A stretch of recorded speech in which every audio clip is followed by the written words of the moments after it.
A deep, pitch-black night. Below lies the icy, endless expanse of the Atlantic Ocean. And high above, at 39,000 feet, a massive passenger aircraft is flying. The aircraft weighs over 200 tons.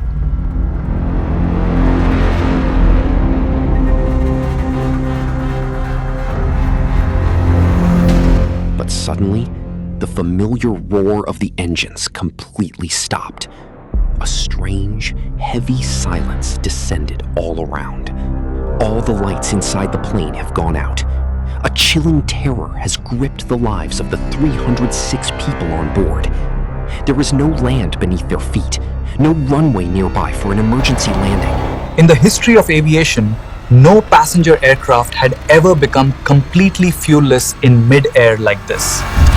This giant iron bird is no longer an airplane. It is now merely a glider. It is descending at a rate of 2,000 feet per minute, heading straight to crash into the heart of the Atlantic Ocean. August 23rd, 2001, Toronto Pearson International Airport in Canada. A summer holiday mood fills the air. The Air Transat Flight is overflowing with passengers. Most are Canadians of Portuguese descent heading to Portugal for their vacation. Flight 236's destination is Lisbon, Portugal. The aircraft was a state-of-the-art Airbus A330. Only 2 years old, it was one of the safest and most highly automated planes of its time. It was loaded with 48 metric tons of fuel, about 5.5 tons more than legally required. So, running out of fuel was the last thing on anyone's mind. In the cockpit was 48-year-old Captain Robert Pichet. He had nearly 16,800 hours of flight experience. He had seen many ups and downs in life, and there was even a dark chapter hidden in his past. Alongside him was 28-year-old First Officer Dirk de Jager, who had about 5,000 hours of flying experience. At 12:52 a.m., the flight took off from Toronto. Everything was perfectly normal. Shortly after takeoff, the plane reached its cruising altitude. Passengers had their dinner and fell asleep. The cabin lights were dimmed. The seeds of this danger had been sown just a few days earlier. On August 17th, Air Transat's maintenance team found some metal flakes in the plane's oil filter. This was an indication of a major problem. Replacing the engine became an urgent necessity. However, they had no spare engines available. An engine was borrowed from the Rolls-Royce company. And this is where the biggest mistake occurred. The newly arrived engine was of an older design, while the plane's system was of a newer design. When the mechanics were installing the engine, they couldn't correctly align the space between the hydraulic pump and the fuel tube. Pressed for time, they hastily joined two tubes of different designs, one fuel tube and one hydraulic tube. The few millimeters of clearance that should have existed between these two tubes was missing. As a result, when the plane began to fly, the pressure of the hydraulic system caused the two tubes to rub against each other. Continuous friction caused the tube to gradually wear away, just like a ticking time bomb. And on this flight, that bomb started to go off. Mid-air, unbeknownst to anyone, fuel started gushing out of the right engine at an alarming rate. Nearly 13 tons of fuel per hour were spilling into the Atlantic.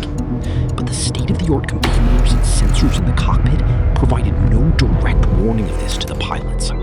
About 4 hours after takeoff, a strange warning appears on the cockpit screen.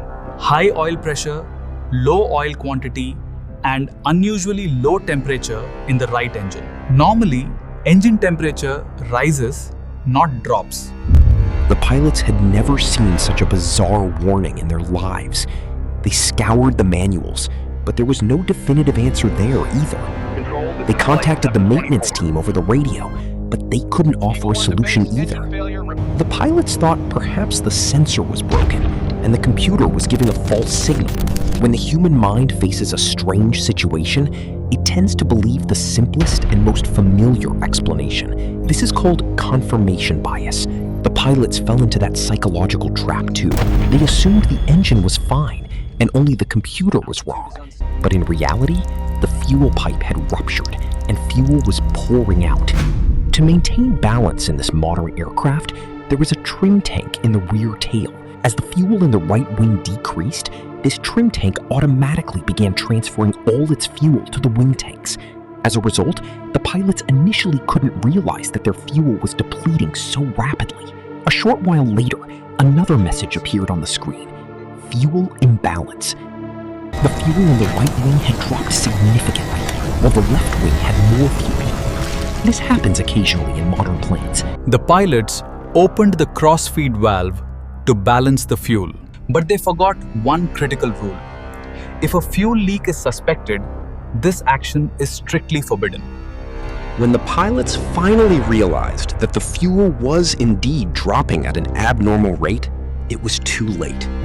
They asked the cabin crew to look out the windows to see if any fuel was leaking from the wings, but nothing could be seen in the pitch black darkness of the night. There was not enough fuel left to reach Lisbon. Captain Pichet made a quick decision. He diverted the plane towards the Azores Islands. Located there is Lodge's Air Base, a military airport. But the plane was still about 250 kilometers away from it, and the aircraft's fuel was running out rapidly. Then came that terrifying moment. At 6:13 a.m., the right engine suddenly shut down. Starved of fuel, the engine completely stalled. The captain hurriedly applied full thrust to the left engine, but by then, the fuel there was also nearing its end. Such a massive aircraft cannot sustain an altitude of 39,000 feet relying on just one engine.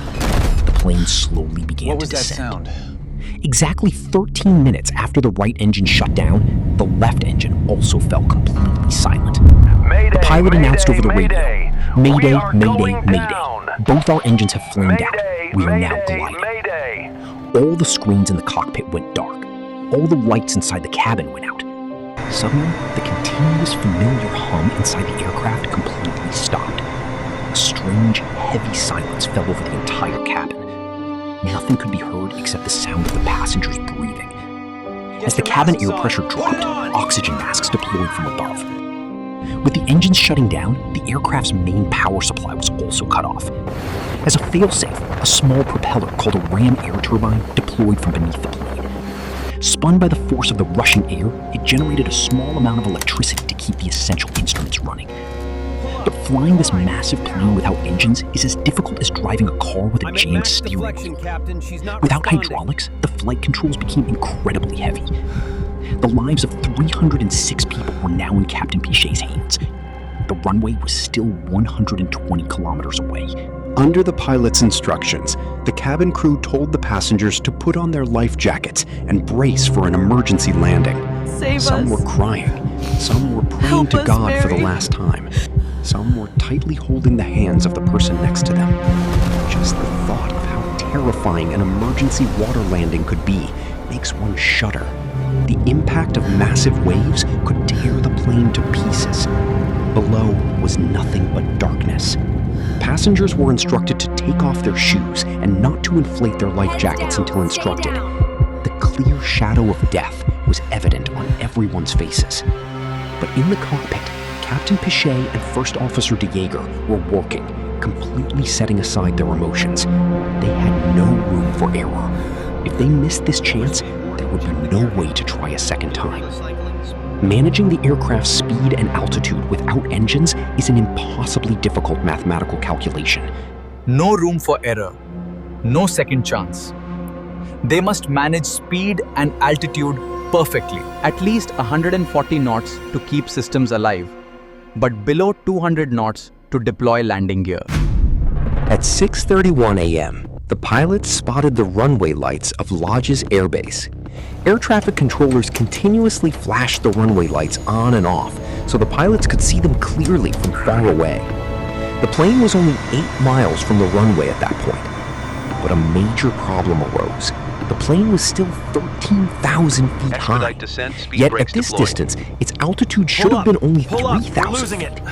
Without engines, they couldn't just suddenly got the point the controls. nose down, because Maintaining that would pressure. increase the speed so much that stopping the plane on the runway would be impossible. Stall. Conversely, if they slowed Stall, down too stall. much, the plane would crash straight into the ground.